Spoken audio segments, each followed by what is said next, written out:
There are 298 prisoners on death row in the state of Florida. This is part 14 of the series. Glenn Rogers, 61 years old, 26 years on death row. Glenn Edward Rogers was found guilty of murdering Tina Marie Cribbs and given the death penalty. On November 5, 1995, Tina Marie Cribbs and Glenn Edward Rogers were photographed leaving Tampa's Showtown barn. Cleaning staff discovered Cribbs in a Tampa motel room on November 7, 1995.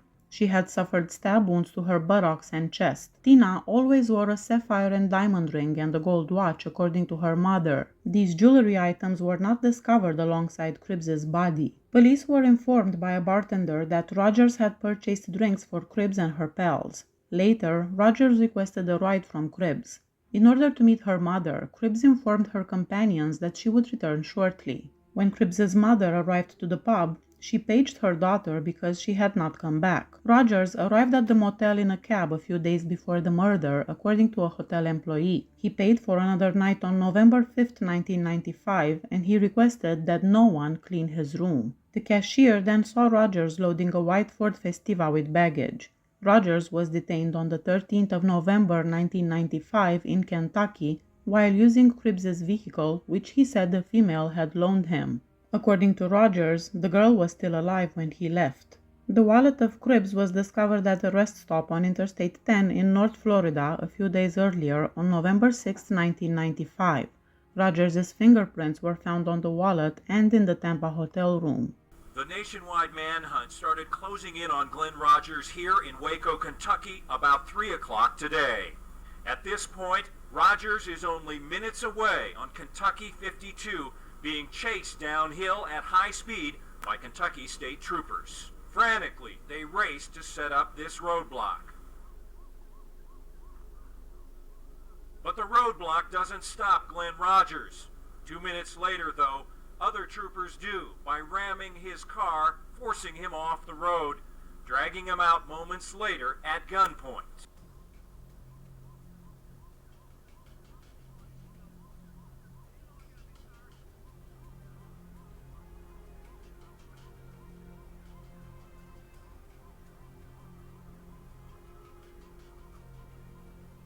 Anthony Lamarca, 68 years old, 25 years on death row. Anthony Lamarca met Tonya Flynn and Kevin Flynn at a bar on December 2, 1995. Kevin left to drive Lamarca home at around 7:45 o'clock. Lamarca arrived to the bar at 8:30 p.m. and informed Tonya that they had to go to a relative's home in Houston County to pick up Kevin. There was nobody home when they got there. Lamarca allegedly essayed Tonya, after which he demanded that she leave Florida with him. He stated that her feelings for her husband would not last. Tonya then reported the essay to the police over the phone. Lamarca was seen by police walking alongside the road, but they were unable to catch him because he ran away. On December 3, 1995, the police showed up to Lamarca's house quite early in the morning. In the bedroom, they found Kevin Flynn's body. Blood splatters and bullet casings were discovered in the living room.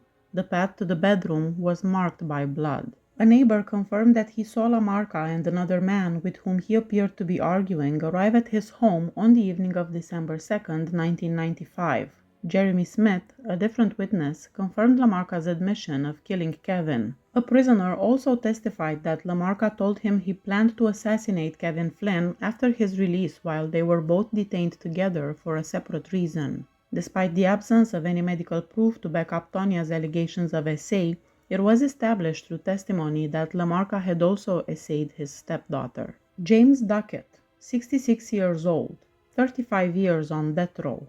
On the evening of May 11, 1987, in the Florida city of Mascot, James Duckett was the only policeman out on patrol. Around 10 p.m., Teresa McCabe, age 11, strolled to a convenience store to buy a pencil and, as she was leaving, paused to chat with a 16-year-old male outside the shop. Soon after, Duckett entered the convenience store and asked the shopkeeper how old McCabe was before approaching the man and the youngster. Duckett instructed McCabe to go home after a brief talk, leaving the youngster to wait for his uncle. The 16-year-old and his uncle saw McCabe enter the passenger side of Duckett's patrol vehicle. McCabe's mother went to the convenience shop around 11 p.m. in search of her daughter. The mother was informed by the store clerk that Maccabi had left the premises with Duckett and was most likely at the Mascot police station. The mother drove to the nearby Groveland police station and reported her daughter missing after no one was located at the Mascot police station. Duckett arrived at the Groveland police station in 20 minutes after the Groveland police officer made contact with a Mascot police officer. Using a photo of Maccabi, Duckett created a flyer that he promised to publish at local convenience stores, but he never did.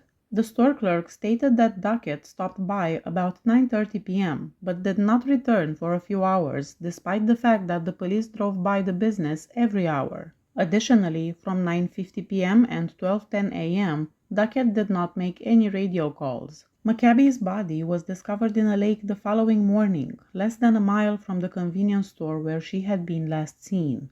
Medical evidence proved that she had been essayed while still alive, before drowning. Her underwear had blood, and later it was determined that genetic material of Duckett was also present. The tires found on the patrol cars of the Mascot Police Department were linked to distinctive tire tracks seen at the scene. She was apparently sitting backwards on the car's hood because Duckett and McBeeb fingerprints were discovered there. 3 witnesses who were between the ages of 17 and 19 stated at the trial that Duckett had made advances and given rides to each of them in the 6 months before the murder. One of the girls admitted in court that she had relations with Duckett. Norberto Pietri, 60 years old, 33 years on death row. Pietri was waiting to be transferred to a more secure facility when he was at the Lantana Community Correctional Work Release Center. He fled the center on August 18, 1988. He consumed cocaine throughout the course of the following 4 days and committed burglaries to get the cash he needed. On August 22, 1988, one such incident happened. A .38 caliber pistol and a 9mm semi-automatic rifle were among the goods Pietri seized from a home. Pietri was operating a stolen silver pickup truck prior to the break-in. A witness observed a man speeding by Officer Chappell in a silver pickup truck. That man was eventually recognized as Pietri. Officer Chappell was searching for speeding drivers while riding his motorcycle. Pietri halted the truck after being pursued by Officer Chappell for almost a mile. The officer allegedly approached the truck while carrying a revolver in his holster, according to witnesses. Within 2 to 4 feet of the truck, the officer was shot once in the chest. Officer Chappell reported being shot over the radio. His revolver was still in its holster when the first officer arrived on the scene, according to him, but the strap had been unsnapped. Officer Chappell died as a result of the gunshot. Pietri drove to his nephew's home after leaving the scene. He dumped the truck into a canal near Florida Turnpike to dispose of it. On the inside of the driver's window, Pietri's fingerprint was discovered. He stole another car on August 24, 1988. He was recognized by an officer who was not wearing a uniform. Pietri made a gun-wielding threat before running away. Later that evening, Pietri stole a car from a young couple's driveway. While the husband went back in the house to get something, the wife was sitting in the driver's seat. Pietri sprang into the car and insisted that the wife take the wheel. The man said, "Drive or I'll shoot you." Pietri began to drive away after pushing her out of the vehicle when she hesitated. In order to let the spouse remove the infant from the rear seat, Pietri did slow down. The stolen car was discovered by a policeman. He signaled for the officer to approach the car as he came to a stop. Pietri ran away as the cop approached with his rifle pulled. A car pursuit took place, then Pietri lost control of the vehicle. He leaped off the vehicle and started to flee. He reached inside his pants while running, took out a bag of cocaine, and put it in his mouth. Pietri was detained after a policeman caught up to him. According to a forensic expert's testimony, Chappell was shot between 3 and 8 feet away, and the 9mm bullet that killed him matched the bullet casings from the stolen weapons. Please hit that subscribe button if you like my channel. See you next time. Bye bye.